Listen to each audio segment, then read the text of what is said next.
Hello बेटा। अभी हम निकाल रहे हैं बेटा चेंज इन पोटेंशियल एनर्जी। ठीक है, इसी से हम पोटेंशियल एनर्जी किसी पॉइंट पे डिफाइन कर पाएंगे।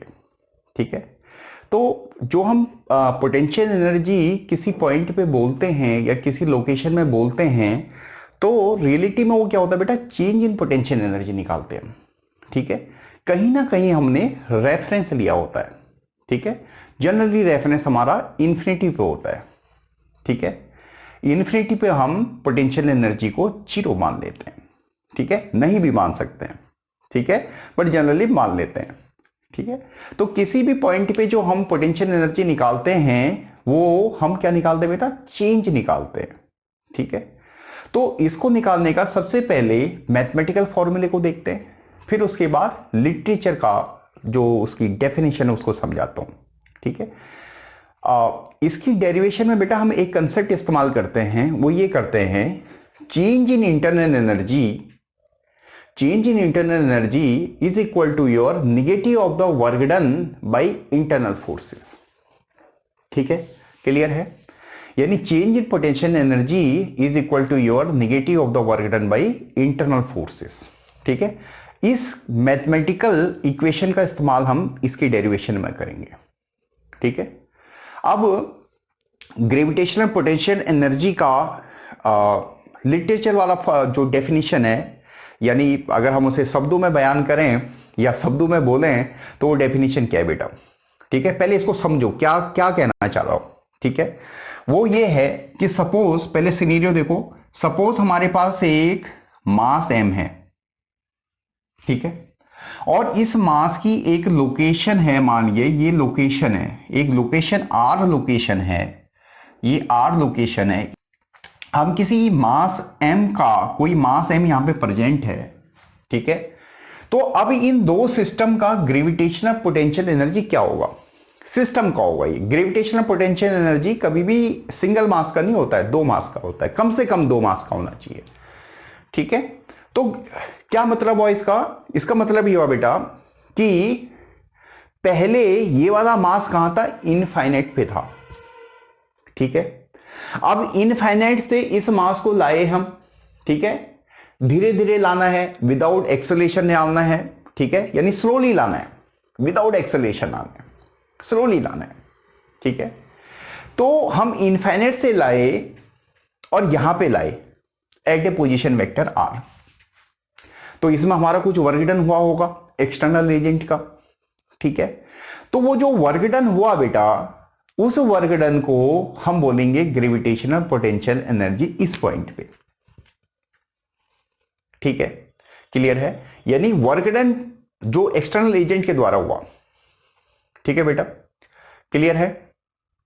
अब चाहे तो हम इसको ऐसे भी बोल सकते हैं कि भाई जब हम उसको इनफाइनाइट से यहां पे लाए तो इंटरनल फोर्स ने भी कुछ वर्क डन किया होगा, किया होगा, बिल्कुल। ठीक है, लाना वैसे ही है स्लोली, तो इंटरनल फोर्सेस ने भी कुछ वर्क डन किया होगा, और जो वर्क डन इंटरनल फोर्सेस से किया है उसका निगेटिव ले लेना है, उस वर्क डन का निगेटिव ले लेना है, और वो जो वर्क डन हुआ मैग्नीट्यूड वाइज उसको हम बोलेंगे ग्रेविटेशनल पोटेंशियल एनर्जी इस पॉइंट पे। ठीक है बेटा, क्लियर है? बहुत क्लियर होनी चाहिए, तभी आपको उसकी डेरिवेशन समझ में आएगी। ठीक है, क्लियर है बेटा? चलो अब देखो बेटा, सपोज एक जनरल सिनेरियो हम मान लेते हैं कि ये मास सपोज पोजीशन x पे है। अभी एक जनरल सिनेरियो मान लिया हमने। ठीक है, अब देखो बेटा, ये दो सिस्टम है, पहले तो ये मास और ये मास सिस्टम है, कोई एक्सेलरेशन नहीं है इनके बीच में, तो ये सिस्टम है। ठीक है, अब जो ग्रेविटेशनल फोर्स लग रहा है यहां पे वो इनका इंटरनल फोर्स है। ठीक है, और इन दो मास की कोई वेलोसिटी भी नहीं है, यानी इन दो मास के बीच में जो एनर्जी है उसको हम ग्रेविटेशनल पोटेंशियल एनर्जी बोल सकते हैं।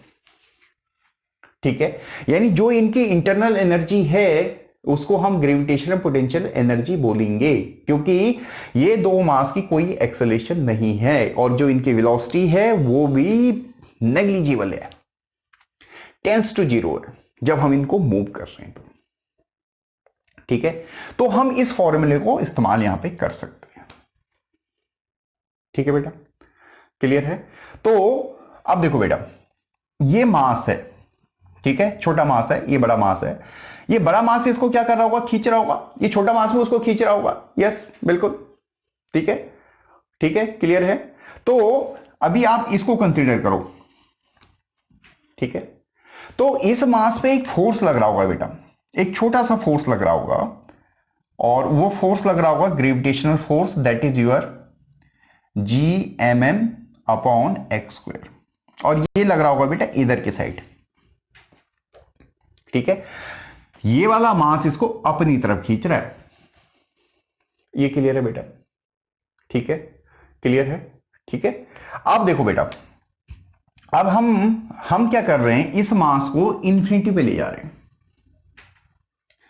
ठीक है। तो इसकी डिस्प्लेसमेंट हम इधर की साइड कर रहे हैं, यानी मैंने इसको थोड़ा सा मूव कराया, एक स्मॉल डिस्टेंस dx मूव कराया, तो कुछ वर्क डन हुआ होगा, बिल्कुल, ठीक है। और वर्क डन क्या होता है बेटा, इसी में कर लेते हैं। वर्क डन क्या होगा, जो वर्क डन होगा दैट इज F.dr,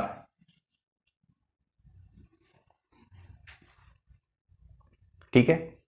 और क्योंकि डिस्प्लेसमेंट हमारी इधर को है बेटा, ये डिस्प्लेसमेंट है, और इंटरनल फोर्स इस पे जो लग रहा है, यानी फोर्स जो ग्रेविटेशन का लग रहा है वो ऐसे लग रहा है, और दोनों के बीच का जो एंगल है वो 180 डिग्री है। तो वर्क डन क्या होता है, force into displacement into cos theta. Cos 180 की वैल्यू -1 हो जाएगा, यानी जो इंटरनल फोर्स यहां पे वर्क डन कर रहा है, जो कि ग्रेविटेशनल फोर्स है, वो क्या हो जाएगा बेटा, निगेटिव हो जाएगा, -GMM अपॉन एक्स स्क्वायर, ये हो जाएगा बेटा, ठीक है, क्लियर है? तो ये हमारे पास छोटा सा फोर्स, छोटा सा वर्क डन हो गया, जो इंटरनल फोर्स ने किया है, ठीक है।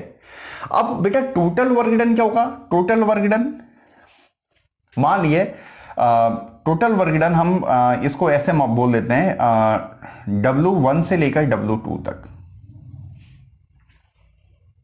ठीक है, या सिंपल इसको W भी बोल देते हैं, जो इंटरनल फोर्स ने वर्क डन किया है। तो वो क्या होगा बेटा, इंटीग्रेशन लगाओगे आप, यहां भी इंटीग्रेशन लगाओगे, मान लिया हम पोजीशन R1 से R2 ले जा रहे हैं, यहां पे भी लगाओगे, मान लिया हम पोजीशन R1 से R2 ले जा रहे हैं, ठीक है। देखो बेटा, जो work done by internal force आया, जो work done by internal force आया, वो इस डॉट को सॉल्व जब हमने किया तो वो हमारे पास ये है बेटा, -GMM x-2 dx R1 से लेकर R2 तक, ठीक है बेटा। अब इसको फर्दर सॉल्व करें तो -GMM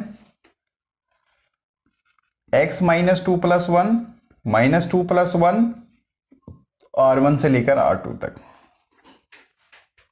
ठीक है बेटा।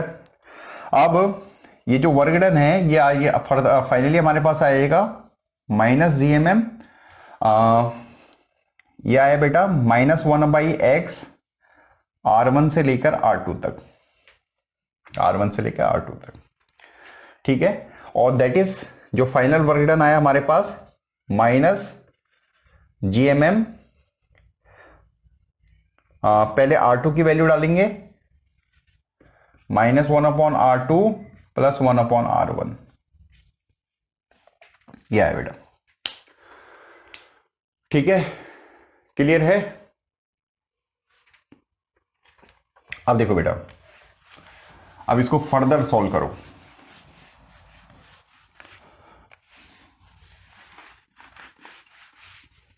देखो बेटा, जो work done by internal force आया बेटा, वो आया हमारे पास -GMM